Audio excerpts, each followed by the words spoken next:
welcome to my best recipes.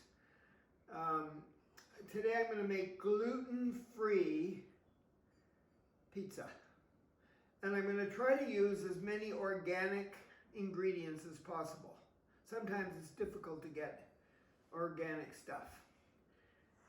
So the first thing I want to do is look at my recipe, and I've got the recipe in the video at the end in the description, and make sure I've got everything. So I'm going to use dry ingredients. I'm going to use some no wheat all-purpose flour. And I got that at my local bulk barn store. We have these stores where they sell all kinds of bake stuff, and it's called the bulk barn. And this is no wheat, so there's no gluten in this. All-purpose flour, but I'm also going to use some coconut flour, which is gluten-free too. Mix the two of those eventually. And I'm going to use, this is called Xanthum Gum, and it binds the flour together so it doesn't fall apart. Of course, if you're using whole wheat flour or some kind of flour that has gluten already in it, that's why it stays together, because it's got the gluten. But this is gluten-free flour, so therefore I gotta buy Xanthum Gum to hold it together. You don't use much of this. And I gotta use some salt, not much, but I'm gonna use this gray sea salt, which is real salt. Most of the salt that we buy in the grocery stores isn't even real salt, or it's salt that's got chemicals. And then I'm going to use baking powder. This is right there, baking powder. It's not baking soda, it's baking powder. And baking powder usually makes the batter, the dough, or the crust rise up a little bit. So don't overdo it. Watch what you're supposed to put in terms of how much, and then follow the recipe. And then eventually I'm going to use some basil to give it a flavor, and maybe some garlic to give it a flavor. Or maybe I'll just use the basil or just the garlic, but I gotta give it some kind of a spice to give it a flavor. And I'm talking about the crust here. And those are the dry ingredients. And then eventually I'm going to use apple cider vinegar and egg and water. So this is filtered water. These are large eggs, and this is apple cider vinegar, the magic cure for anybody that has digestive problems. It's unfiltered, it's apple cider vinegar, but here's the magic. It's with mother right there. And you can buy apple cider vinegar in the grocery store that doesn't have, that has no mother, but this has mother. And mother's an enzyme in the vinegar that is the healthy ingredient. So make sure it's got with mother on it, okay? So it's just the water, the vinegar, and the egg. And I'm only using 1 egg per pizza. How big am I making it? I'm gonna make the pizza almost as big as my stone pizza pan here, okay? So that'll be 1 pizza, but there's 3 people in my family, so I'm gonna make 3 pizzas for dinner. And they're all going to be about that big, maybe not quite. And we're each going to have our own pizza. So I'm going to have to triple the recipe. But I'll give you the recipe ingredients for just 1 pizza. So we're going to get mixing here. I mixed all the dry ingredients in this big bowl. So I put the stuff in, and remember I multiplied everything by 3 so that I could make 3 pizzas. But this is just the crust, and we're making the dough for the crust. And we just mix it all together. Just make sure it's well mixed, okay? And then we're going to add the wet ingredients. And the wet ingredients is just the vinegar, the water, and the egg. And we take it and put it in a separate bowl, mix it up, and then we dump it in this one. So we're going to get a separate bowl for the wet ingredients. So the wet ingredients went in this bowl here, and we're just, because the eggs are, you know, they're kind of lumpy, bumpy foods, we're just stirring the eggs with the water and the vinegar together. together until it's kind of well blended. And then we're gonna dump that in with this and mix it until it's well mixed. The wet ingredients with the dry ingredients, and we mixed it all together with a spoon or whatever. And then eventually it turned into this. And this is the dough. And we don't want to work the dough too much because it'll dry out and be as hard as nails. So we just feel, it feels kind of cool, and it's not too sticky and it's not too dry. And we're ready to wrap it up in some plastic and put it in the fridge and let it cool. And we can leave it in there for a couple of days and make it whenever we want, our pizza. Or we can make it in a couple of hours, but it should be cool when you flatten it out on that pan there. Okay, so that we're gonna let this sit in the fridge for a couple of hours, and then we'll do the next step. So the pastry for the pizza came out of the fridge, and we got some wax paper, and we got a rolling pin here, and we're making it the thickness we want it and the shape we want it by rolling it into what looks like a pizza shape. In the meantime, we took our stone pans, we heated the oven up to 450 degrees, and we stuck the pans in there to get them nice and hot. One's square and one's round. And then as soon as we're ready, we're gonna take this, we're gonna take the pans out and put them on the wood. Then we're gonna put the pizza dough on top of the pan, and then we're gonna put our sauce on top and stick it back in the oven. So this is pizza number 1. The edges were, it wasn't a circle, so I chopped the edges off, and then I did some pizza surgery there, put it back in, then rolled it out. So it's like kind of a lopsided circle. Now I'm gonna add 3 sauces here. One is organic tomato sauce, I believe, marinara.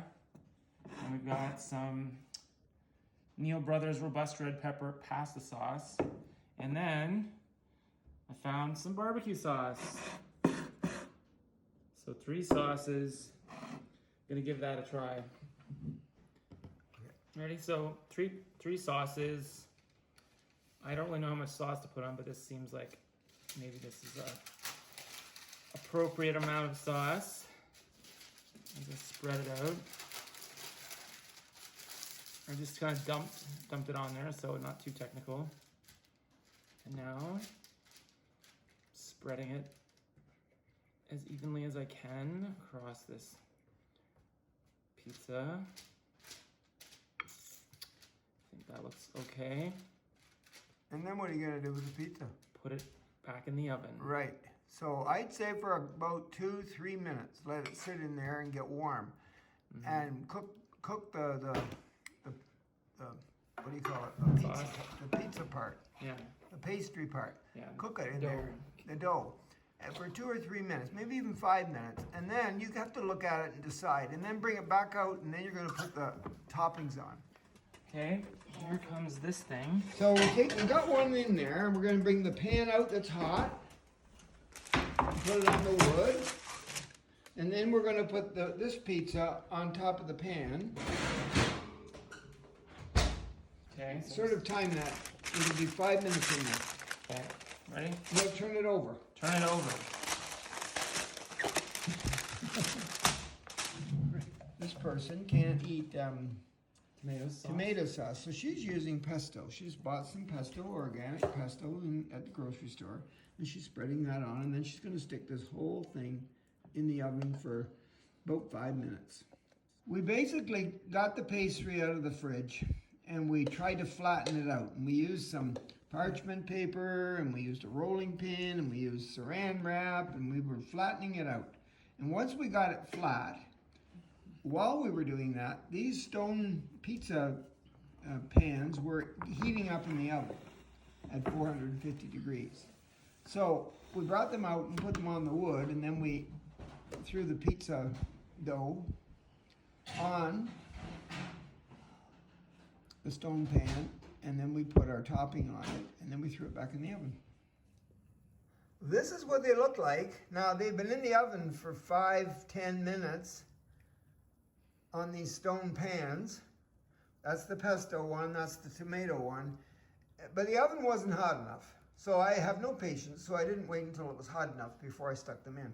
So I just left them in there for an extra 5 minutes. And then I brought them out.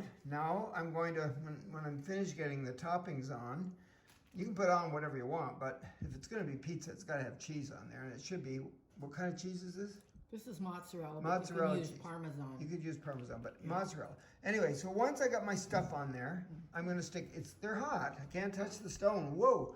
I'm going to stick them back in for another 5 minutes to cook the sort of toppings. Then I'm going to turn the oven up to broil so it only cooks from the top down, and it's going to melt everything and make it into a delicious, scrumptious pizza. Well, this pizza had the cheese at the bottom, the mozzarella at the bottom, and then we put the toppings on top and then realized that that was wrong. So we took some of the mozzarella off this one. Hey, I thought you couldn't eat cooked tomatoes, lady. The broiled ones are different. They're not. I think you're confused. Your whole system is confused. Your stomach and everything. She's got, never mind.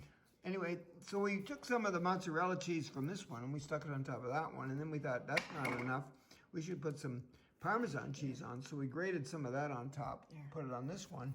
And now this one's getting peppers, red peppers on top of that. I'm gonna add even more cheese to it right now. Now he's gonna get more cheese and put it on top of that. And this lady's put tomatoes on here and she's allergic to tomatoes that are cooked. So she's gonna stick them in the oven and cook them and then eat them and then get sick later on. Not adding anymore.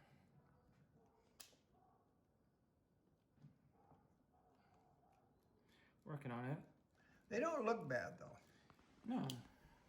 I mean, I don't know, what do you think a pizza like that would cost if you went to the store to buy it? Probably $10 or $12. For a little tiny pizza like that? Yeah, even more because it's like gluten-free. Yeah, you know, every time I eat gluten-free pastry, it tastes like cardboard. Let me feel this one and see how.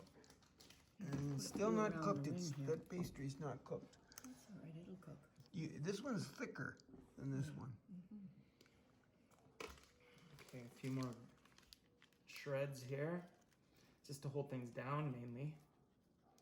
Otherwise they'll fall off. That'll be stupid. Oh, I'm going to put salt and pepper on them. You're adding salt and pepper? Give me some of that garlic salt. Garlic salt. Did you? Yep. Garlic? This guy's Last topping. not much though. That's enough. That stuff's strong.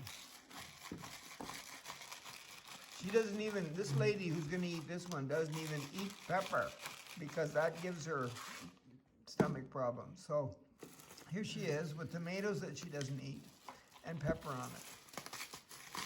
And now she's putting more salt on it. And she knows that she shouldn't be eating too much salt. Are you guys done putting the stuff on? Yeah. All right, I'm gonna get them and put them back in the oven. Here it is, pizza number 1, and there's pizza number 2. Hot out of the oven. Yeah, pizza number 2, which is the pesto one here, looks burnt.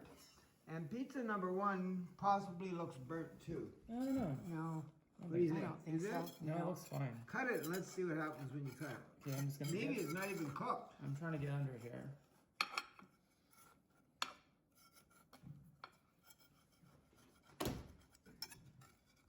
Okay, yeah, there you go. Cut that. I want to see what happens when it's cut.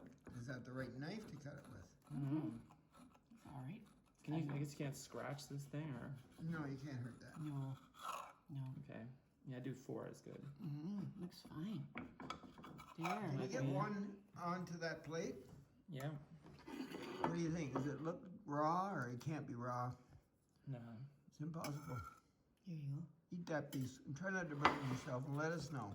Okay, well, put it all on there, and then I'm gonna take it outside. This is the tomato sauce pizza. Remember at the beginning, we tripled the recipe for the dough, and we ended up with 2 pizzas perfect. that big. So I think next time we've got to quadruple Okay. or quintuple the recipe to get it bigger, because these aren't big enough. Good enough. We eat a lot in this family, and these are little tiny. This one definitely looks burnt. Bite into that, I want to know what it tastes like. Well, it's kind of hot. I'll Oh, try. you always eat hot pizza. Just tell me if it's cooked. I mean the dough part. You cut that up too and put that onto these plates here. What do you think? I'd say it's cooked. Cooked? Try to tell if the dough is, weird. But Yeah, remember again, this is gluten-free too, which could mean it could really taste weird. Well, that's good. You're going to be hired for the rest. Oh, you're in the restaurant business for sure, this person. What do you think?